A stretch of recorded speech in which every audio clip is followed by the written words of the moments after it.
Aside from roadside explosives and Taliban and al-Qaeda fighters, NATO forces in Afghanistan are increasingly under attack by a new foe, friendly Afghan forces.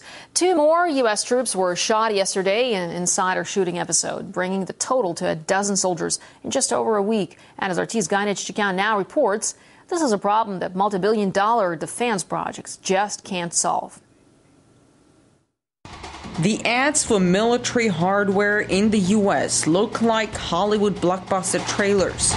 Whether it's for a tactical armed drone, which can fit into a backpack, or for special robot-like clothing for soldiers. They sense what the user wants to do, where the user wants to go, and mimics the motion. We like to call these man-autonomous systems.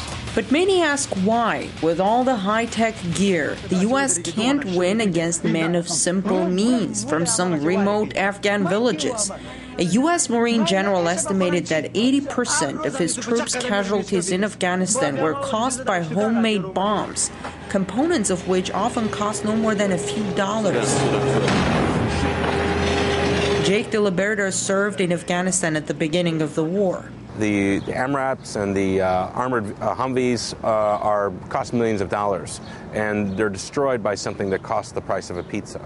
We don't have any effective weapons to combat that animosity, that rage against American presence. There's no such thing. It's sort of like if the Chinese moved into, Wyoming. Are you somehow the Wyoming's going to be happy? No, not at all. There's no way to. They just simply want them to leave. The U.S. invests in military gear more than the world's 10 other biggest military spenders combined.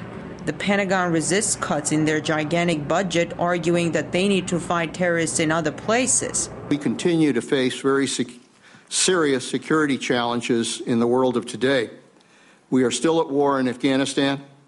We still confront terrorism, even though there's been significant damage to the leadership of al-Qaeda. The reality is we confront terrorism in Somalia, in Yemen, in North Africa. The U.S. is extensively using drones to go after who they identify as terrorists. But will there ever be enough weapons to kill terrorists? Let's look at Anwar al-Awlaki before he was assassinated by a drone. Did we stop al-Qaeda on the Arabian Peninsula? Did we stop al-Qaeda's march on Yemen? No, we did not. We actually, in many ways, made it worse by the fact that others besides al-Awlaki were targeted and killed in that same campaign, civilians. We invest in the military hardware destruction, which obviously perpetuates the cycle of killing. Kill 5, 10 come back. You've got to have more hardware to kill that 10.